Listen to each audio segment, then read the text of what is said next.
Not long ago, I just sat down one afternoon just staring at the sun with the aim of trying to note or trying to see how the sun looks like without its light.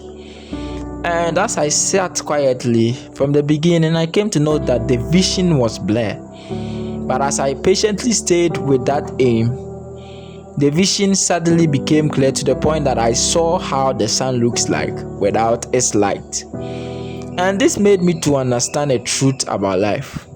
That is, the vision in the hand of the beholder looks blurred at the first glance. But as he or she consistently stays with that vision, the vision gradually becomes clear. And this made me to understand a statement that a man made, which states that everything that you are looking for is looking for you, but it's looking for a version of you that can build that thing. And this takes my mind to a biblical statement that makes us to understand that before transformation can even occur in the life of a man, there is the need for the mind of that man to be renewed.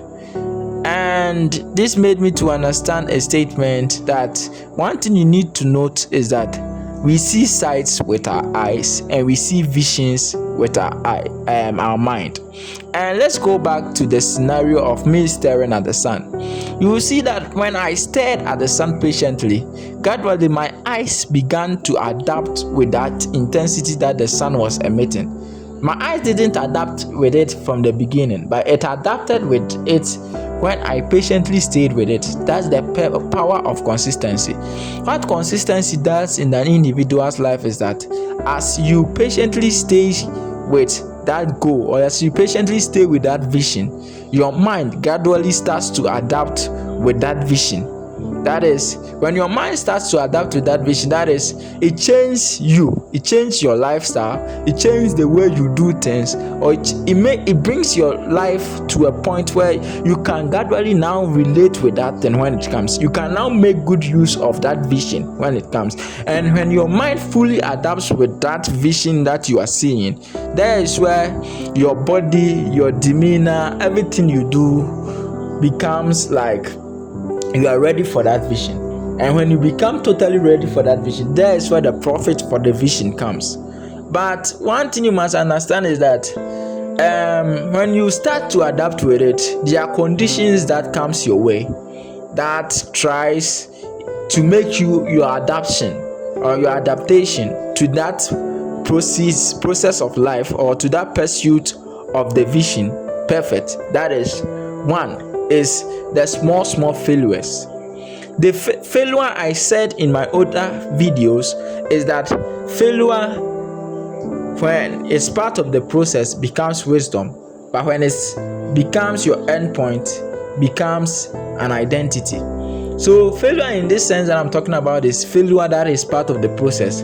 That is, when you are pursuing the vision, the thing that helps with that adaptation is the beginning of that blindness is that failure that comes your way, that small failures, and that failure teaches you a certain wisdom that success in that point can't teach you. And that small success also comes your way, and that small success comes your way to test your value, if you are worthy of that like higher glory that is coming your way. So my advice to anyone that has started something, one thing you must know is that if the blessings comes before, or if the blessings comes amidst a version of you that can't make good use of it, that blessing will end up destroying you.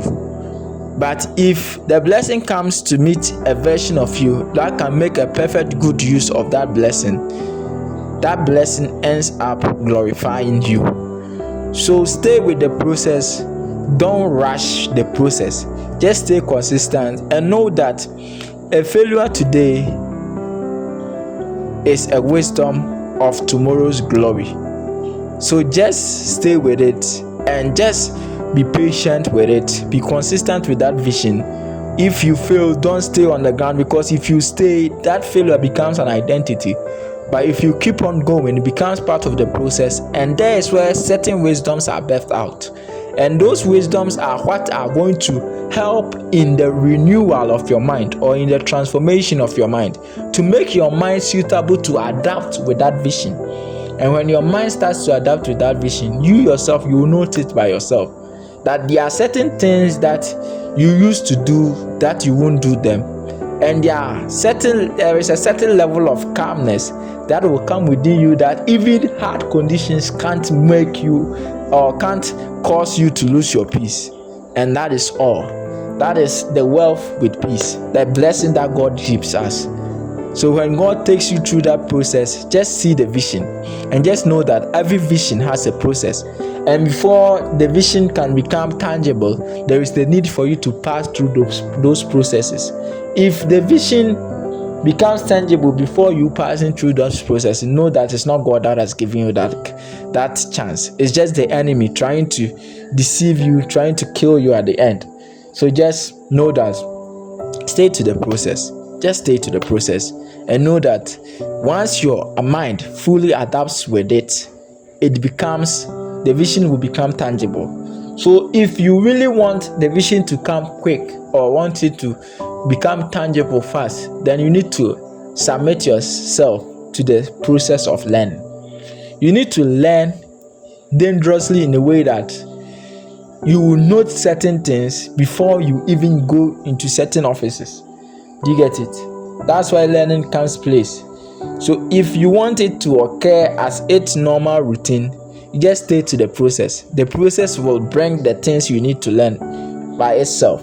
But if you want the tangibility of the glory to come before time, just pray to the Lord and ask the Lord to teach you what you need to learn. That is where then you start learning it. You get it?